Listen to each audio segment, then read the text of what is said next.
This podcast is the result of my passion for languages and for talking to people.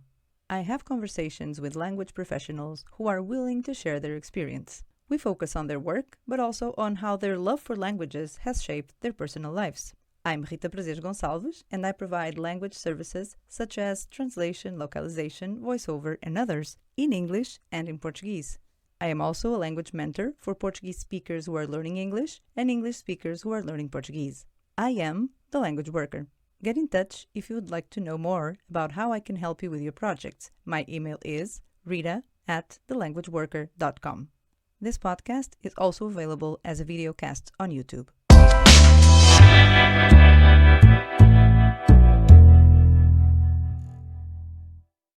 Hi, everybody. I'm very excited. This is a overdue episode, I think, because ever since I talked to Aniko, which was already, a good 4 months ago or 5 or something like that. Yeah. So I was already in season 2.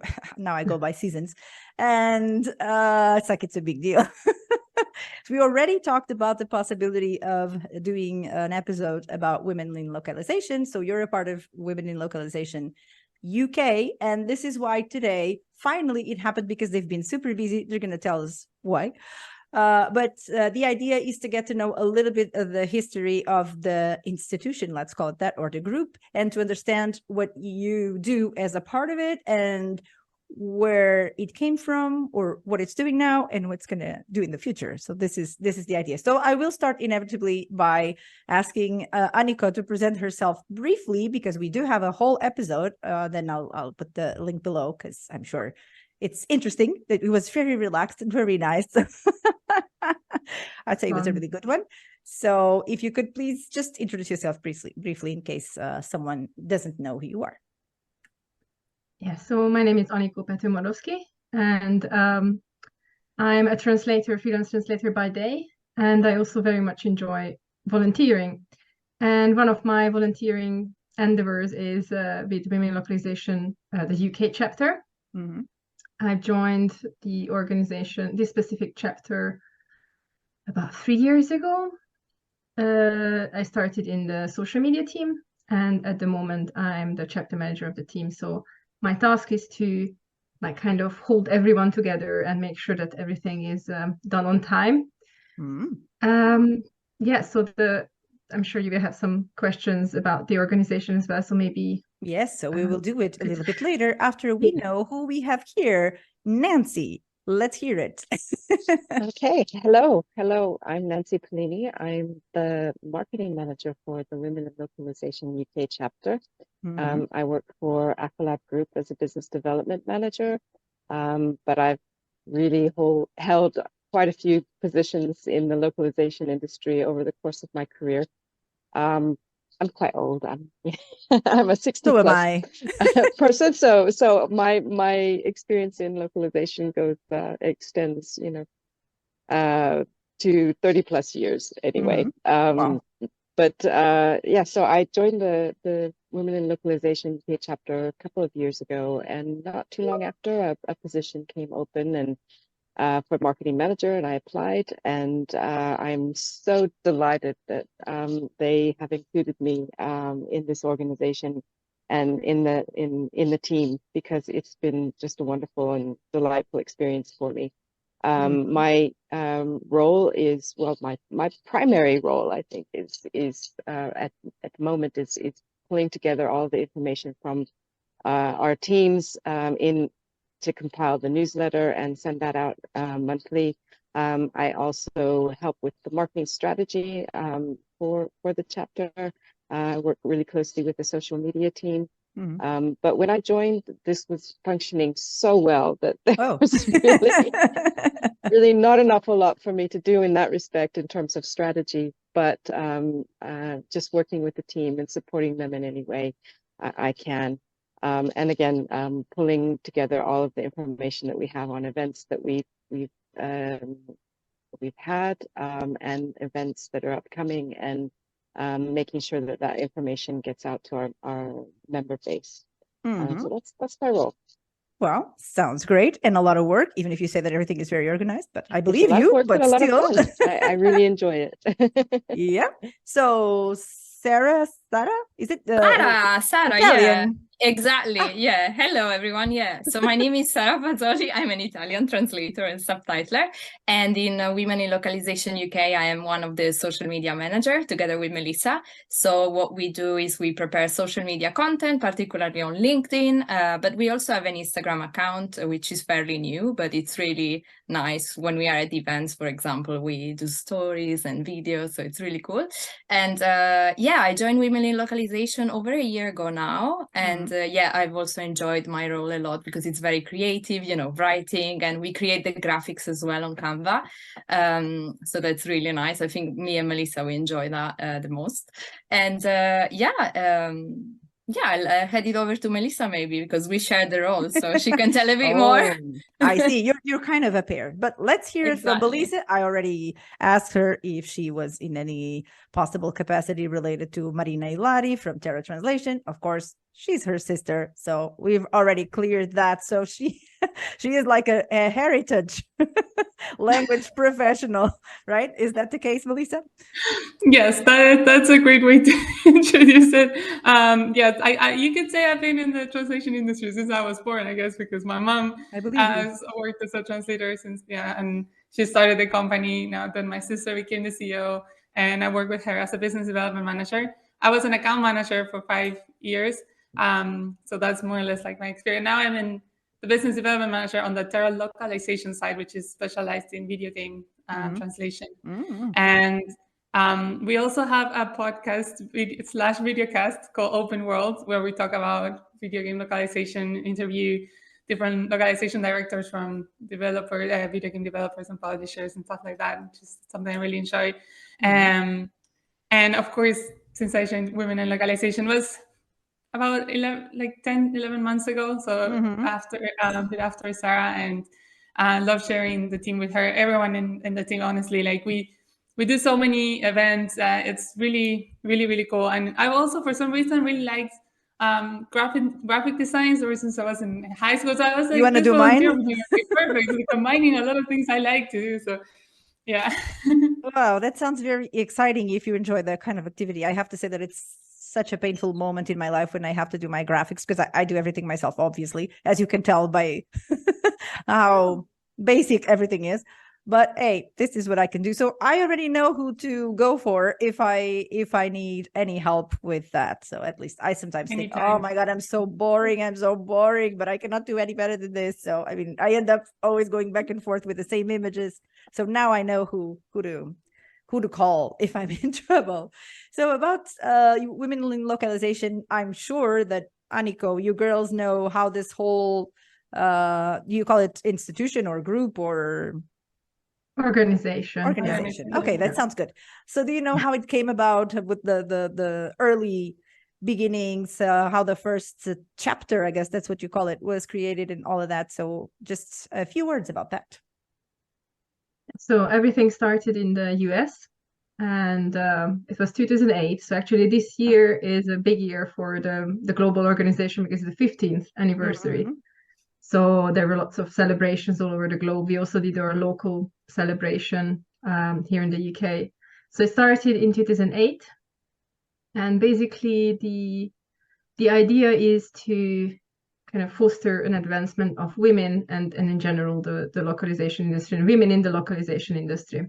Because as you might also know, there is still kind of like a pay gap in the industry as well. There are lots of female workers in the industry, but the top positions are usually occupied by men. So basically this organization was started to address these, to provide a networking platform, provide some training and resources.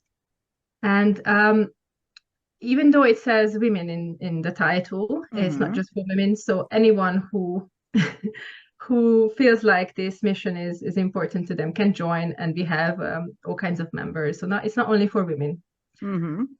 So anyone can join, and actually membership is free, and all the events are free as well. So I think this is what is a great thing about this organization, that it's a community We have events. I don't know what else. So Nancy, I'm just wondering, because you're a bit more senior in the industry, let's say that, right? Just Yes. like me. Not well, we're not the same type of seniors, but we are seniors already. Sure, yeah. You have a little bit more experience. I've been around for about 25 years in the industry, so it's a long time, but you have been longer, and you have been in exciting places, really more exciting than the ones that I've held.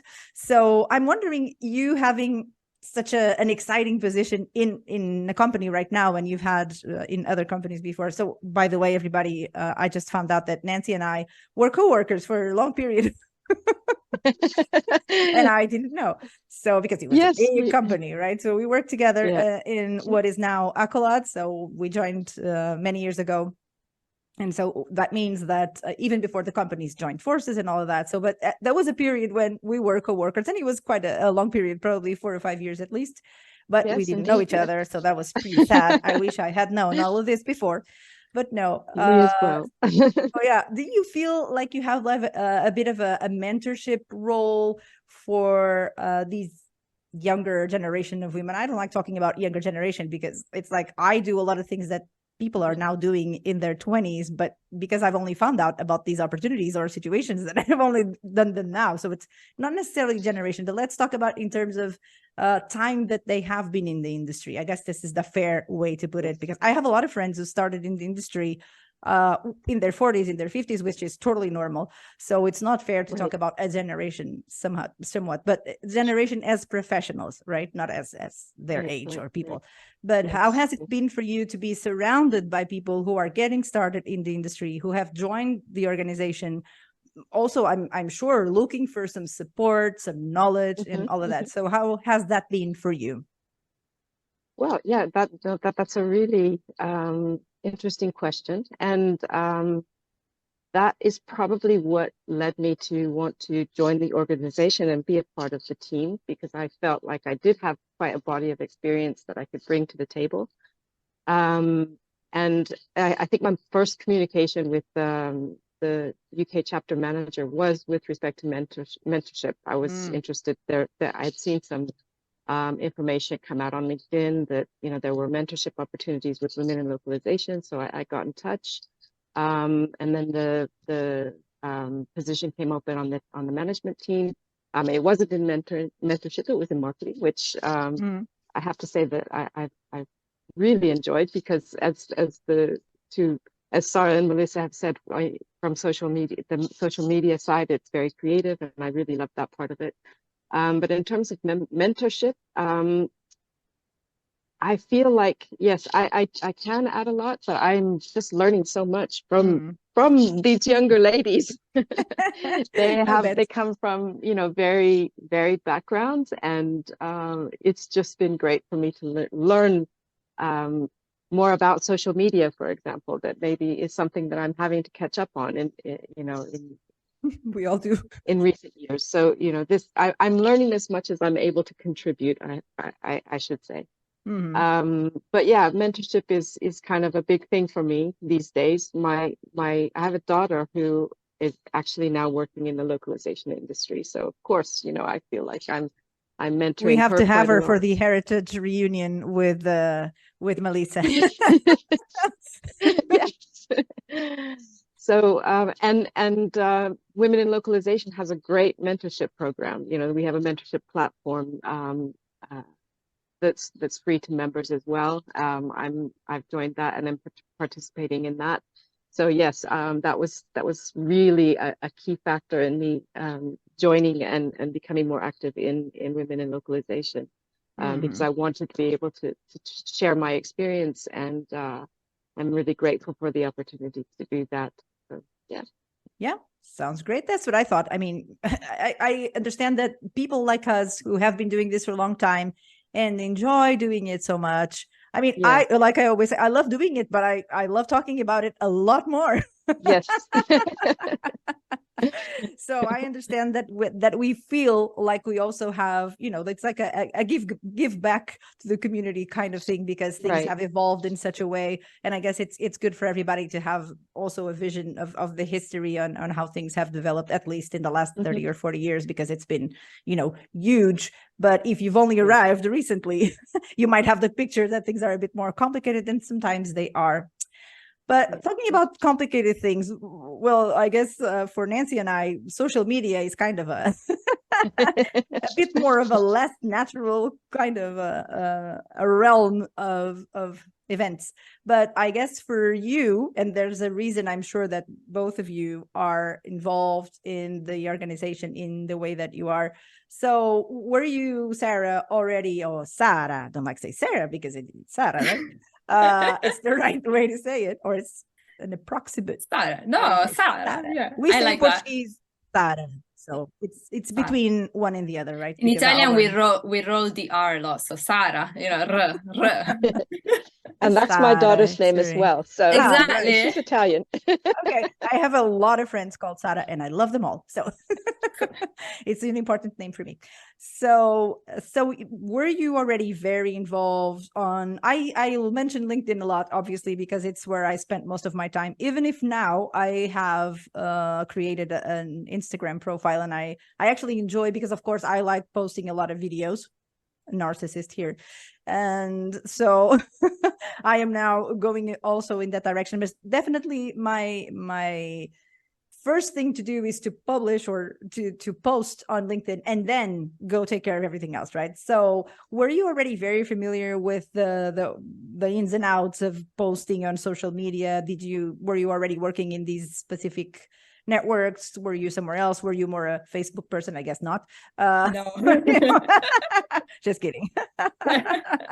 No Facebook, but not a TikTok either. I'm in between the Facebook and TikTok generation. Yeah. Because I guess you have a more professional mind when it comes to this. So I suppose that LinkedIn and Instagram should probably be the ones that we professionals look for in order to, find like-minded people, as we say, right? Yeah, so no, were but you very familiar? To reply to your question, I was by no means a professional on social media. I used to use Instagram quite a lot for to share personal picture and posting. I enjoyed that quite a lot, especially the creative part, as we mentioned before. LinkedIn, I've just started using it, but to be fair, I wasn't very expert on it. When I joined the team, Aniko was in the social media team, so I learned a lot from her. I have to be honest. So it was a learning curve, like we learned together the tricks and trick of LinkedIn. We also use a scheduling platform, but it was also very easy to learn. And with Canva, I had a quick training, and then we just learned it. I don't think I was any expert. I just really enjoy the task, so it makes it easier to do it. But then we try our best. Yeah, we're by no means professional. I'm going to start looking at that carefully. But it's interesting what Nancy was saying about, she joined the organization being so experienced. For me, it was quite the opposite experience, because I joined the organization by being by no means expert of the industry. Then that's the reason why I joined the organization. And when I saw the position for social media manager, I thought it was the perfect opportunity actually to, start networking, start meeting people. And it was great to meet my team members, because I can learn from their experiences, and just talking to them, for me, it's learning every day. So it's been an amazing experience. But it's quite funny because it's actually the opposite position as Nancy. But yeah. Well, that's exactly why it's really interesting to have them. But it's good. I guess that what makes our team so good is because we all come from different backgrounds, different level of experience, so we compensate each other in many ways. So it's really good, I think. Yeah, I bet. But then we have Melissa, who is here in a very interesting position, right? Because it's like you have been in the industry for a minute, right? You do something that is very specialized, I guess you can say that. I've had a guest who's an expert, Diego Perez. Our interview is in English, but he's Brazilian. But I loved talking to him. So, I mean, if there's any more episodes to be done about games, I'm game, right? Like always, I love talking about it. I was involved in a few projects back in the day, right? So for Sony PlayStation, and there was a blast, but I it was not like I was involved in a full-blown process, and I'd love to be a part of it, because I've heard that there's some sort of it's like the work is divided, and meaning it belongs to different types of specialities, people who know more about terminology, more about legal content, other people with more creative. So it's like a whole world. So I mean, I guess there wouldn't be enough episodes to talk about all sorts of people involved in that. So I love it. But having all of this background, so when you joined first, why would you join Women in Localization UK? Because this is what we're talking about. Is it because you feel like it's not really relevant to be involved in a specific chapter, because in the end you always feel part of the same group? What's the relationship between your group, your chapter specifically, I love this word, and then the generic chapter, main chapter? How do you go about that? Yeah, we have like the global, there's like the global team, and so a lot of times we hear from them, or if there's a global event, which recently there was, because it was the 15th anniversary of the organization. So it was a big event that happened in San Jose. San Francisco? San Jose? San Jose. San Jose. I've lived there, so I know. I know where it is. Yeah. To that area. Yeah. So, but yeah, I mean, I joined. Well, I'm based in London, in the UK. I lived there for about 3 years, and my sister is part of the Women in Localization Los Angeles. So I've been following her path there and the events they do, and I always thought it was really cool. And to be honest, I really just connect to the mission of the organization. I remember the first ever conference I went to. It was, for LSPs, and I went to both. It was one was a lot of translators, and I noticed, wow, there's so many women in this industry. And then we went to this other conference, which was a lot of more like CEOs, and there were a lot of men there, and I was like, this doesn't add up. Why is there so many women, but then this one is full of men like this? So I think ever since then, I was, it's been bugging me, and like I really connect with the message of the organization, and I just wanted to kind of contribute a little bit from my side. But then you went to this more social media oriented part of it, which really, how does it meet what you already do in your professional life? Yeah, so I mean, my path has been really kind of random, which at first I thought it was really weird, but then honestly, like hearing from people's careers, I noticed a lot of times people have really diverse backgrounds. So I don't feel that bad. I'm like, okay, it's not like I was like traditional path. Honestly, I have a master's in policy and management. Like it's kind of like, so yeah, it's just a bit all over the place. But I guess I'm more like, I know it more on like the business side of things. And my work, I have to use LinkedIn a lot, and I kind of communicate a lot. The conferences we're doing, kind of spreading different messages and things like that. And also, I was volunteers in different organizations ever since I was in high school. So like, I just That's very American, right? I was like 8 years. I was a volunteer in this, they do like educational programs in Argentina, and I was also in charge of all the communication and social media, videos, everything we were doing. So that also like gave me a lot of experience for like a really run. I was just involved in this NGO because I liked the programs they were doing, and so I got some experience from there. So I thought, okay, this is something I can contribute from this side, even though it's not really, of course, like as Sarah was saying, I'm not an expert either. Like I didn't study anything really to social media that makes me an expert in it. But I do have some random experience that I thought I could use to contribute from that side. Sounds good to me. So you guys were talking about different types of events, right? And you just mentioned CEOs, and you just mentioned a lot of people who are women in other types of gatherings. So do those events come from the mainland, the mothership, or do you have freedom, let's call it that, or you're independent to a certain point and you can just decide on what you're going to do? What kind of events do you hold? How do they occur? Where do they come from? Who thinks about them? So Nancy and then Aniko, a little bit together. Sure. Yes. Well, I'm happy to start, and team, jump in whenever you feel like I'm missing something. But yes, we actually have the freedom to decide on our own events. We have we select as the management team. We select the topics that we want to do. We do one event, pretty much one event a month. Would you say that's correct, Anniko? It's between the networking events that we feels run like and it, but yeah. Sorry? It feels like it's one event per month, but yeah, I Yeah. think this year has been particularly busy. Yes. We normally aim for 4 events per year, so one every quarter, but this year has been, yeah, we had loads of events, as Nancy mentioned. In-person events you now have, or most of them are actually online? So we still have quite a lot online.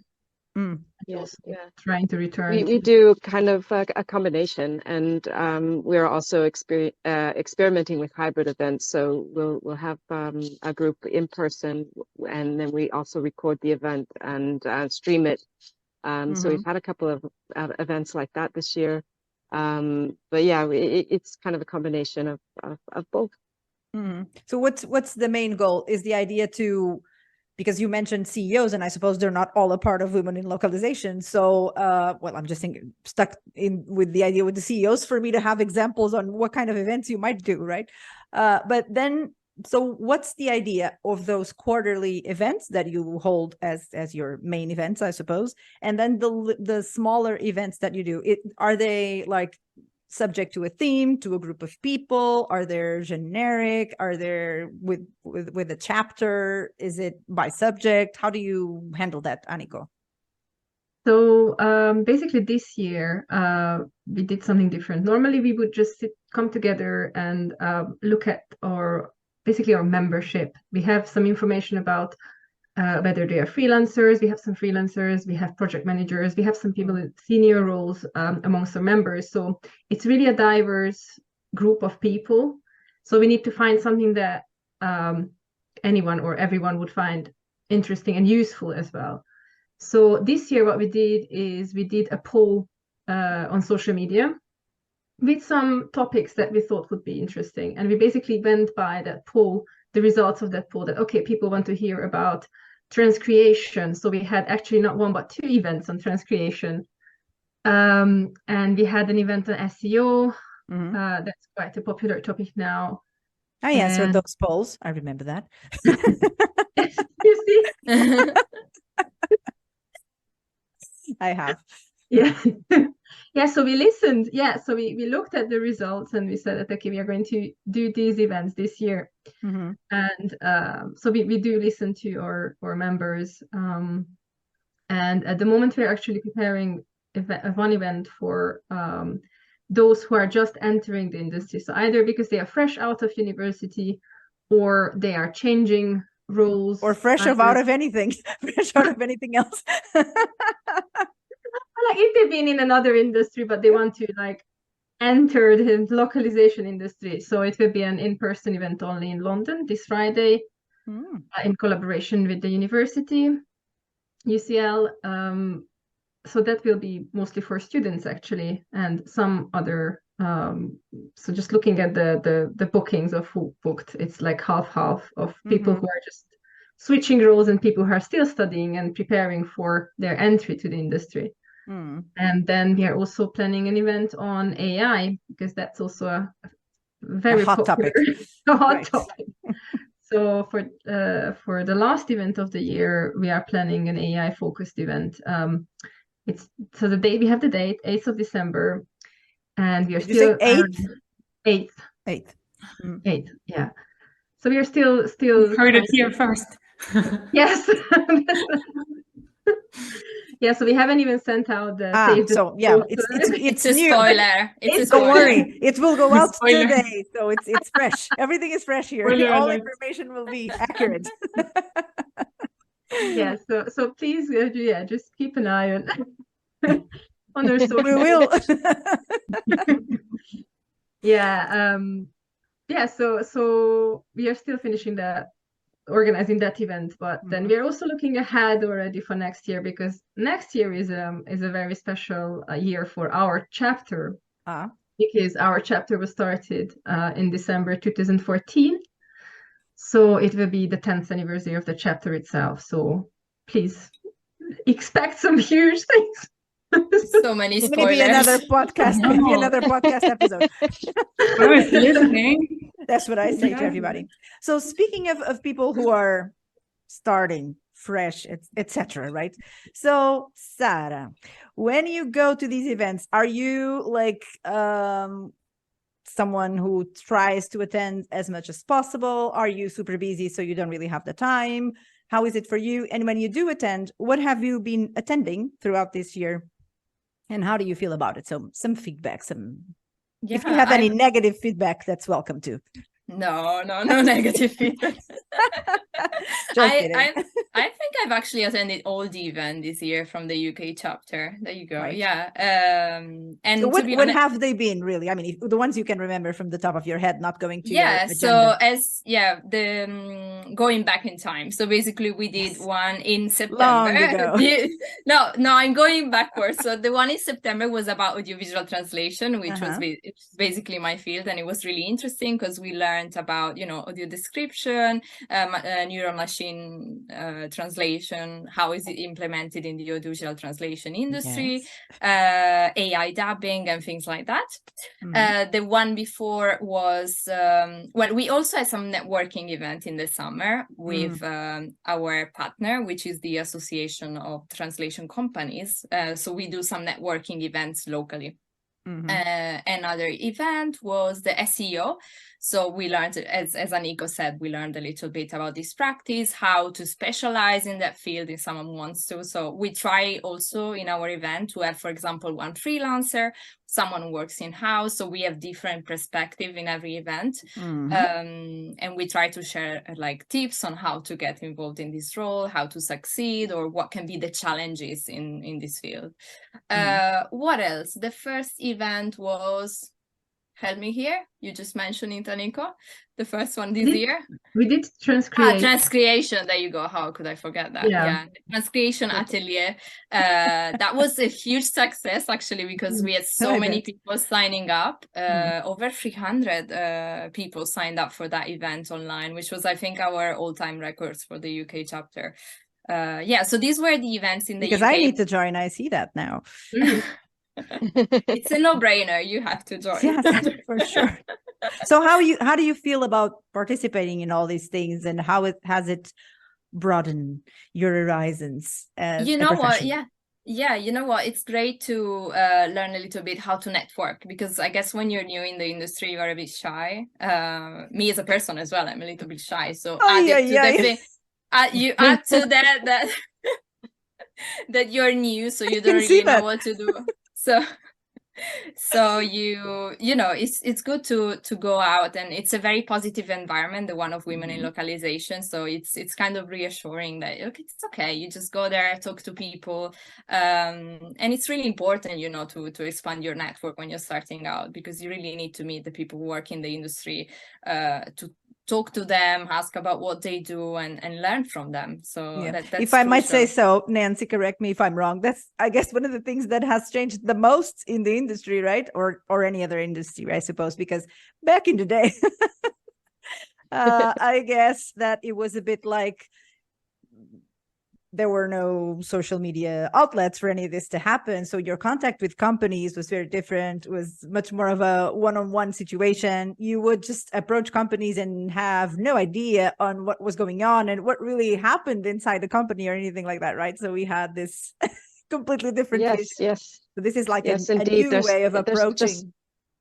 Indeed, there's just so much information available now. It's almost overwhelming. LinkedIn can be overwhelming, and I think that is a challenge, even to make sure our message is getting through. To make sure that we're getting through to our member base. That's why we reach out through various channels: Instagram, LinkedIn, Twitter. X. I know. and our newsletter, our email campaigns. So it's really important to reach out through the various channels, but it can be really overwhelming. And I guess it's much more complicated. AI, these days. All of the information that's out there on AI, and just so as Aniko said, paying attention to what our members want to hear about and trying to focus our events on topics that are interesting to people, and providing that opportunity as well to network in person and online. Is really important. Just and given talking about networking, Sarah was just talking about your partners, right? So who are these partners? Do they come to you? Do you go to them? It's a mixture of things. Are they companies? Are they other institutions? Are they universities? So Nancy, and then we'll go to Melissa, because I see you in a specific order in my, screen. Sure, yeah. Maybe it's a bit absolutely. biased, but I mean, because Aniko and Nancy are on top, so I'm like looking at that directly. But definitely Nancy and Melissa, I'm sure you have probably different information. I'm not sure, but let's see, who are these people, or who are these institutions? I suppose not necessarily people. Right. Maybe there are individual people. Not sure. Well, we have partners and sponsors at a global level. So Women in Localization have a sponsorship program, and they have global sponsors. These are usually larger companies that contribute at various levels.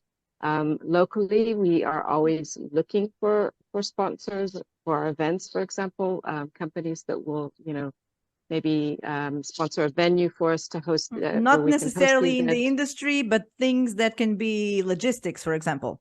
Yeah, it's usually in the industry, or organizations like UCL, universities, where we can hold networking events. UCL is our partner and our sponsor for the next the upcoming networking event that we're having this week. So we work with organizations in the industry who sponsor, who can also participate as members of panels or speakers, or just sponsor things like giveaways. Acolyte Group, for example, sponsored a giveaway as part of Women in Localization. So there's various levels and various things that we do, and as I mentioned, we're always looking for sponsors and partners that we can team up with, for our events and for various activities that we offer. So Melissa, so people are sponsors and they're partners, and what's in it for them? This honestly, this is a bit out of my field. I was looking at Aniko. I mean, we have a sponsorship manager. I'm sorry, it's me who doesn't know who does what so much. I mean, I completely broadly I know, but you can send it over to Aniko. No, I mean, just the one who is usually looking for our sponsors, and like Nancy was saying, there's various different things. Sometimes it's just providing like the venue, or and also the people. Like we invite this experts in different fields that come and present, and basically they're just doing it for the organization because they believe in the mission, and most of the time that's the main reason. Just of course we promote our sponsors and our LinkedIn and thank them for all their support, but most of the times they want to support the mission of the organization. But I'm sure Aniko has more to say about this. Do you? Just kidding. So it's two separate things. We have the sponsors, as Nancy and Melissa mentioned, and we also have the partners that Sarah mentioned. We still have a local partner. So partners are non-profit organizations, and locally in the UK, we partner with the Association of Translation Companies. So it's kind of a bit of a different relationship between partners and us, and sponsors and us. With the sponsors, as Nancy said, they either provide us with the location for an event, and as Melissa said, so I really don't have anything else to add. Yes, we cannot go into specifics, obviously, right? Not here. They identify with the mission, and of course they get some exposure from us as well on social media and amongst our members. So we have a specific manager who's a dedicated manager to sponsorship in the team, Amy. So as Nancy is our marketing manager, Sarah and Melissa are the social media managers. We have a sponsorship manager. We have two events managers, Federica and Gabriela. also Italians. We have lots of Italians in the UK. I can think of 100 Federicas right now that I've known over the years in the industry, and I'm thinking, what about this one? What about that one? But anyway. And we have 2 Carmens.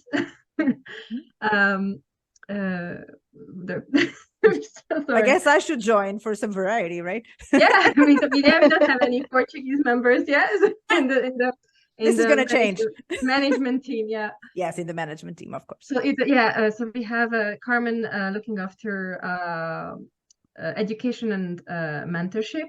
Well, you're talking about the same Carmen, right? Carmen Cisneros. Carmen Cisneros, yeah, that's Carmen. Also an interview, I'll link. Yes, in the podcast. And we have Carmen, who is looking after our members. So she's the membership manager. And I think I named everyone. So yes. It is a good moment for us to talk about memberships, right? So let's go with the plain logistics of it. So where, who, how, I suppose. So, well, everybody can join, but let's go with Melissa maybe to begin with. She's like, I'm muted. You're not? Nope. Okay. You muted. At least I cannot hear you. Can you? Okay, then we go. Yes. I was going to say, Sara will get started. I mean, honestly, Annika, she can answer this better than me. I'm so sorry, Annika. I keep sending you things. But I mean, you can always, I know we have our Women in Localization website. Mm-hmm. That's where it's very, very easy to sign up as a member. It's free, as Annika said before.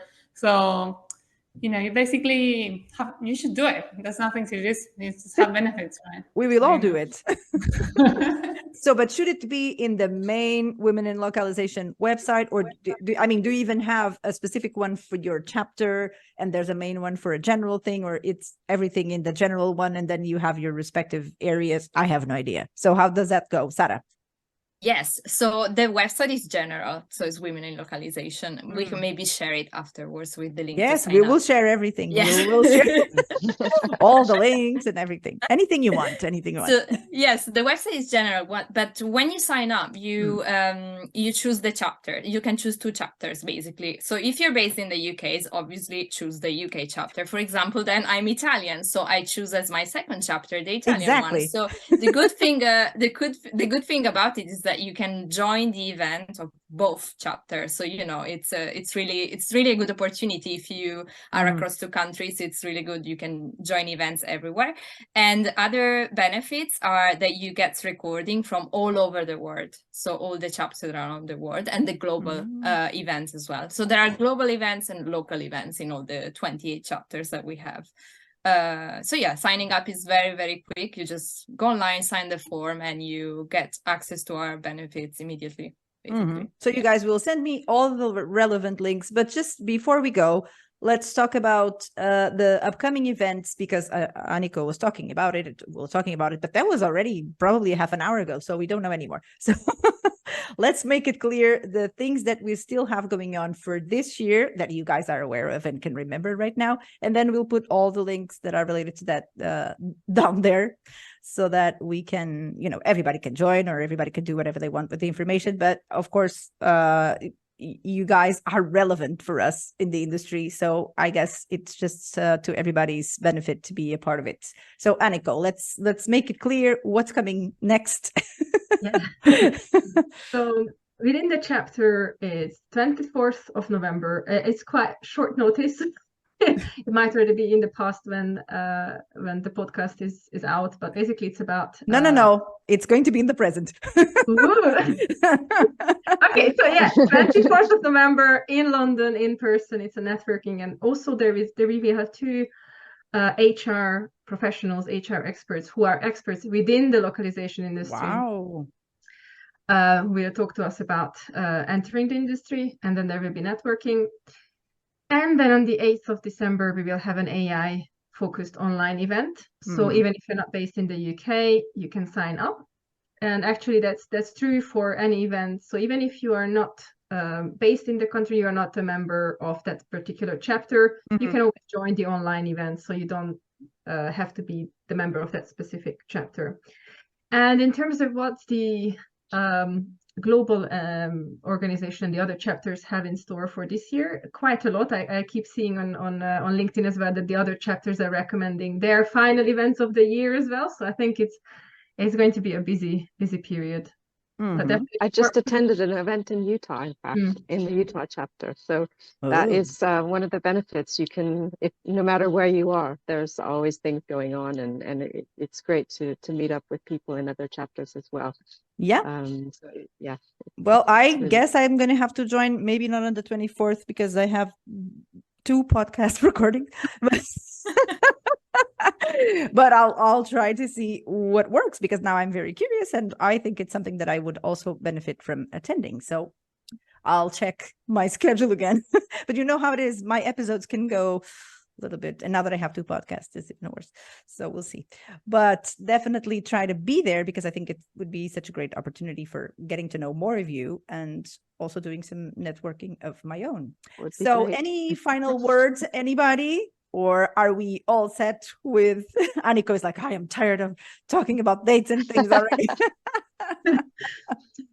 I think as we were already urging everyone, join the organization. If you want to learn, if you want to network, if you want to keep up with the latest developments in the industry, if you support the cause, I don't know what other reasons you need. So it's free. You can get all the recordings for free. So even like past events, if they have already been recorded, you can watch them on the website. There is the mentorship platform called Mentorees, where you can register as a mentor and as a mentee, or both, and then you can select different areas you want to work on in either capacity. So if you're really good at one area and you can mentor people in that, that's great. But you can also learn some more from other people in other areas. What else? There's so many other things. There is also a job board on the main website. So it's a global job board. Yeah, that's all I think. Okay, so as you can see, everybody, there's lots of good reasons for you to join this organization, and I'm going to be checking it out. And therefore, as I do my research, I will post, well, you can send me all the links that you want from these events that we talked about, and then I will do a bit more research on my own and post anything that I can find. And so, maybe I will, be creating a Portuguese chapter. You never know. So, because I guess there isn't one, right? As far as I know, there isn't one. I think. I will. I'm not sure. I don't remember. We have 28 all over the world, and I remember yeah, but I don't think there's a Portuguese one. But... No, I don't think there is. So if you'd like to start your own chapter in a country where it doesn't have a chapter yet, you can also do that through the website. So you need, I think, 3 people at least to start a chapter. So you just can't be on your own. I understand that. That makes sense. Yeah, but so another reason to visit the website, in case your country doesn't have a chapter, or your country is as big as the US and you want to have one at least per state or per because I guess there's of course several in the US, right? Yes. So you have the Utah and you have the Los Angeles and probably the San Francisco. Do you have like in California 5 or 6 like the San Jose? I guess not, right? But at least Los Angeles for sure. So, and there's a reason why your global event was in San Jose that I'll need to find out, because I mean, I can only imagine that the Silicon Valley is right there, but Okay, so this was great. Thank you so much. Nancy, it was great to meet you and know that we have been co-workers. Yes, indeed. We'll have to catch up sometime. For sure, because I guess we were both happy with working for this company, so we can talk about it in peace. It's all good. Right. Very nice to meet you, Melissa, and we'll talk more because, as I said many times, very interested in this area. I think it's very interesting for a lot of people who watch the podcast and listen to the podcast, whatever you prefer. If you're walking the dog, I know it's more of a listening situation, but I mean, very interesting. So I'm sure we'll talk about a little more.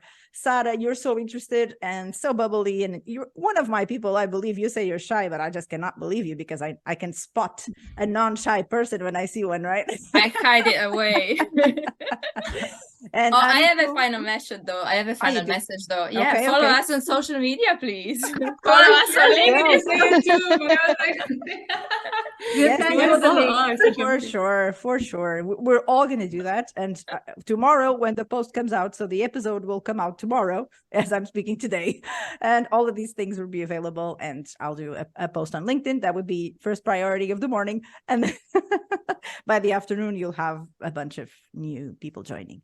So yeah, so that was a good final message. And Aniko, thank you so much for putting this together, for telling me about the organization, for being really the inspiration for this episode, which was great. So it has been, we have been thinking about it for a minute, but you have been super busy with a special year. And I guess all years are special for the organization, but still it was great. So nice to have you. So good to meet you. And I'm sure that people will have questions and they will come to you with, other things that they need to know. And good luck for the organization and for each one of your careers. Thank you so much for this time, and I'll see you around. Thank you, guys. Thank you so much. Thank you for having us. Thank you so much. Thank you. Bye-bye. Bye.